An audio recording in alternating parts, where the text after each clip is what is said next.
প্রতিটা মানুষ মালাকুল মাউতকে দেখতে পায়। আপনিও দেখবেন, আমিও দেখব।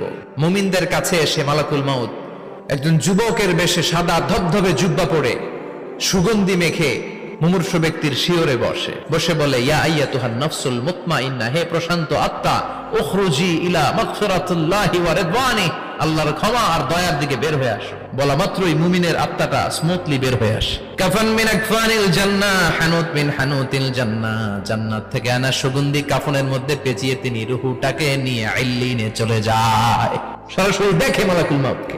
আর যারা ইসলাম বিরোধী, কোরআন বিরোধী, তাদের সামনে এসে মালাকুল মাউত ত্রাস সৃষ্টি করে। আগে কালো কুচকুচে চেহারা, ভয়ঙ্কর একটা রূপ নিয়ে, আকৃতি নিয়ে ধমক দিয়ে বলে, ও পাপাত্তা, ইয়া আইয়াতুহান নাফসুল খাবিসা উখরুজি ইলা গাদাবিল্লাহ, হে পাপাত্তা, আল্লাহর রাগ, ক্রোধ আর গজবের দিকে বের হয়ে আয়।